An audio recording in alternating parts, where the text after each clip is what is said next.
students and parents, welcome to my channel. आज हम बात करेंगे हिस्ट्री के चैप्टर नंबर 1 द इंडियन सब कॉन्टिनेंट एंड हिस्ट्री के बारे में। इस चैप्टर में 3 टॉपिक कवर किए गए हैं।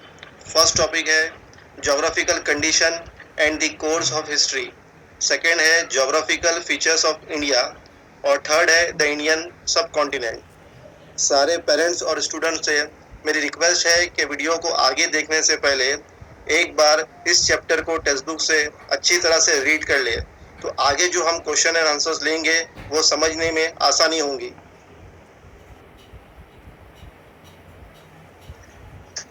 Answer the following one sentence में पहला क्वेश्चन ले लेते हैं, व्हाट इज हिस्ट्री? हिस्ट्री क्या है? आंसर है history is a coherent account of the significant past events in the progress of human civilization.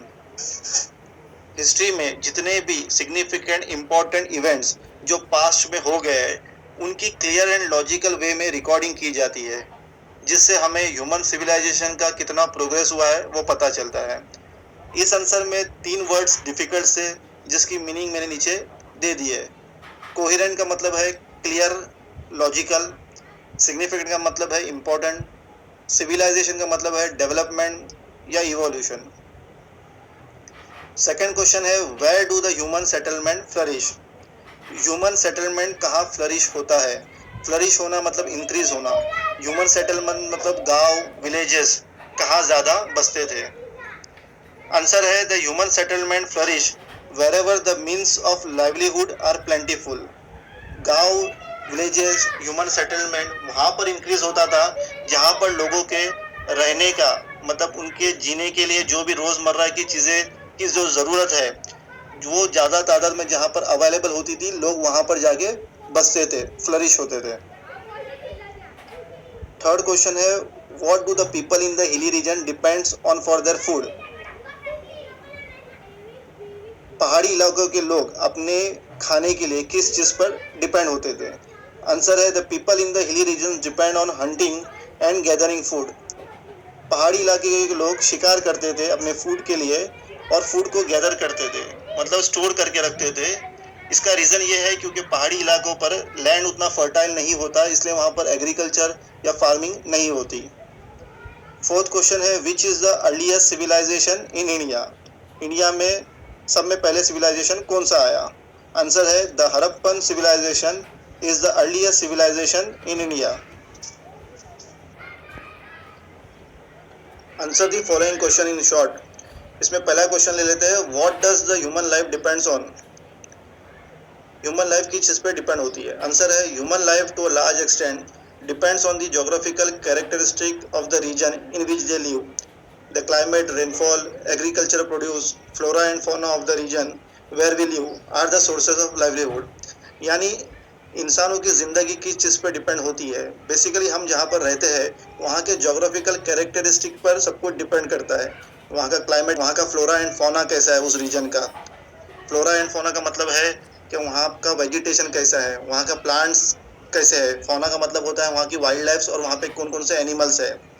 Second question है what features of our surrounding form the means of livelihood? Second question almost first question से related है। First question में पूछा गया था कि human life किस चीज़ पर डिपेंड्स होती है, और सेकंड क्वेश्चन में है कि लाइवलीहुड के लिए सराउंडिंग में क्या फीचर्स होने चाहिए। तो आंसर ऑलमोस्ट सेम है कि जिस सराउंडिंग में हम रहते हैं तो उसके फीचर्स होने चाहिए कि वहाँ का क्लाइमेट, वहाँ की रेनफॉल, वहाँ का एग्रीकल्चर प्रोड्यूस। तो आंसर है the climate, rainfall, agriculture produce, flora and fauna of the region form the means of livelihood. Third question है which region is known as the Indian subcontinent? Continent के बड़े part को कहा जाता है सब कॉन्टिनेंट। तो क्वेश्चन में पूछा है कि इंडियन सब कॉन्टिनेंट क्या है, तो South Asia is describe as the Indian subcontinent. और इस सब कॉन्टिनेंट में कौन से कंट्री आते हैं उनका नाम है, it consist of Afghanistan, Pakistan, India, Sri Lanka, Bhutan, Nepal and Bangladesh. Give reason के पहला क्वेश्चन ले लेते हैं there is a close relation between history and geography. Answer है there is a close relationship between history and geography because place is one of the pillars and basis for writing history. Place is related to the geographical condition which influence the food habits, dressing, housing and economic activities of human being in the given area place. Answer शुरू करने से पहले आपको एक चीज बता दूं कि हिस्ट्री के नॉर्मली 4 पिलर है। पहला है प्लेस, टाइम, सोसाइटी और इंडिविजुअल। यहाँ पे जब बात हिस्ट्री और ज्योग्राफी की आ रही है, मतलब हिस्ट्री को प्लेस के बिना नहीं लिखा जा सकता, तो place is one of the important pillar. Second चीज है प्लेस में ज्योग्राफिकल कंडीशन है, प्लेस रिलेटेड है ज्योग्राफिकल कंडीशन से, जिसका इन्फ्लुएंस होता है। इन्फ्लुएंस होना मतलब जिसका इफेक्ट पड़ता है लोगों की food habits, dressing, housing, economic activities और ह्यूमन बीइंग पर, जो जहाँ पर रहते हैं, जो जगह पर रहते हैं। तो इन्फ्लुएंस का मीनिंग का मैंने दी है, यहाँ पे इफेक्ट होता है। सेकंड क्वेश्चन है people are force to leave their settlements. Answer है damage of the environment, drought and the foreign invasion of the foreigners make living of people difficult. As a result, people are forced to leave their settlement and migrate to other places in search of the means of livelihood. लोग अपने settlement क्यों छोड़ते थे, अपने गांव, अपने town क्यों छोड़कर जाते थे? डैमेज ऑफ एनवायरनमेंट हो सकता है नेचुरल कैलेमिटीज की वजह से एनवायरनमेंट डैमेज हो जाता था। ड्रॉट पड़ना मतलब बारिश ना गिरने की वजह से पानी की कमी होना, जिसकी वजह से फसलें खराब हो जाना, इस वजह से भी वो अपने गाँव छोड़कर जाते थे, अपने सेटलमेंट छोड़ के जाते थे। फॉरेन इन्वेजन होना मतलब फॉरेनर्स के द्वारा हमला किया जाता था, वॉर्स होते थे, जिसकी वजह से उनको उनके एग्जिस्टिंग सेटलमेंट को छोड़कर माइग्रेट होना पड़ता था किसी ऐसी जगह पर जहां पर उनके लाइवलीहुड का इंतजाम अच्छे से हो सके। इस आंसर में कुछ वर्ड्स है ड्रॉट जिसका मतलब है स्कैरसिटी या लैक, इन्वेजन जिसका मतलब है अटैक, माइग्रेट जिसका मतलब है ट्रेवल या ट्रांसफर, सेटलमेंट जिसका मतलब होता है communities and villages. Explain the difference in the human life in the hilly region and that on the plains. Hilly region मतलब पहाड़ी इलाका, प्लेन्स मतलब जहाँ पर प्लेन सरफेस है, जहाँ पे कोई पहाड़ी इलाका नहीं होता। तो हिली रीजन का फर्स्ट पॉइंट है the life of the people is more strenuous. Strenuous का मतलब होता है डिफिकल्ट, यहाँ के लोगों की लाइफ ज़्यादा डिफिकल्ट होती है, ज़्यादा टफ होती है। The life of the people is comparatively less strenuous, compare to hilly region planes में जो लोग रहते हैं उनकी लाइफ कम टफ होती है। सेकंड पॉइंट है not much fertile land is available. पहाड़ी इलाके में एग्रीकल्चर के लिए उतना फर्टाइल लैंड नहीं अवेलेबल होता है, जबकि प्लेन्स एरिया में fertile land is available on a large scale. Third point है हिली रीजन में the food grains and vegetable are scarce. यहाँ पे खेती बाड़ी नहीं होती है, एग्रीकल्चर नहीं होता, इसलिए food grains and vegetables scarce है, मतलब कम क्वांटिटी में अवेलेबल होते हैं। प्लेन्स के अंदर the food grains and vegetables are available in sufficient measure. यहाँ पे एग्रीकल्चर अच्छे से होता है, इसलिए यहाँ पे फूड ग्रेन्स एंड वेजिटेबल्स काफ़ी ज़्यादा क्वांटिटी में अवेलेबल होते हैं। फोर्थ पॉइंट है हिली रीजन में they undertake hunting of the animals and gathering of the food for consumption. यहाँ पे लोग अपने फूड के लिए हंटिंग करते हैं, शिकार करते हैं और फूड स्टोर करके रखते हैं, गैदर करके रखते हैं कंजम्पशन के लिए। प्लेन्स में लोगों का कंजम्पशन फूड ग्रेन्स और वेजिटेबल्स का ज़्यादा होता है क्योंकि यहाँ पे एग्रीकल्चर अच्छे से होता है। इसके अंदर कुछ टफ वर्ड्स थे जिसकी मीनिंग मैंने नीचे दी है। स्ट्रेनस का मतलब है टफ, स्कैर्स का मतलब है रेयर और uncommon. Observe the physical map of India and answer the question based on.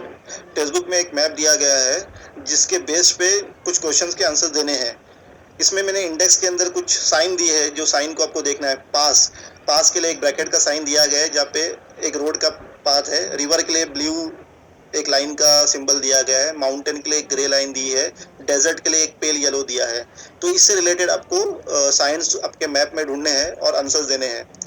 पहला क्वेश्चन लेते हैं, which mountain ranges lie in the north of India. North side में कौन से माउंटेन है? तो Hindu Kush and Himalayan mountain ranges lie in the north of India. आप grey line जो है वो देखोगे मैप पे तो आपको दिखेंगे, वहाँ पे मेंशन किया गया है Hindu Kush and Himalayan mountain. Second है, which are the routes to Indian from the north west. कौन से रूट है जो नॉर्थ वेस्ट से है? तो Khyber pass and Bolan pass are the routes to India from the north west. जो फर्स्ट साइन है ब्रैकेट का वो आपको मैप पे दिखेगा, जहाँ पर खैबर पास और बोलान पास लिखा गया है मैप पे। थर्ड क्वेश्चन है, where do the river Ganga and Brahmaputra meet. River का जो साइन है, ब्लू कलर का जो लाइन है, वो आप अगर मैप पे देखोगे तो आपको पता चलेगा। आंसर है the rivers and Ganga and Brahmaputra meet in Bangladesh. उनका मीटिंग पॉइंट आपको बांग्लादेश में दिखेगा। फोर्थ क्वेश्चन है, name the island to the east of the Indian peninsula. कौन सा आइलैंड है जो इंडिया के पेनिनसुला में आता है? आंसर है Andaman and Nicobar island are the east of the Indian peninsula. Peninsula का मतलब होता है 3 साइड से वाटर होना और एक साइड से लैंड होना। तो जिस तरफ इंडियन पेनिनसुला है वहाँ पर अंडमान एंड निकोबार के आइलैंड्स है। 5th पॉइंट है, क्वेश्चन है which part of India do we see the Thar desert. Desert के लिए आपको पेल येलो का जो साइन है वो देखना है मैप पे, तो आपको पता चलेगा कि थार डेजर्ट है।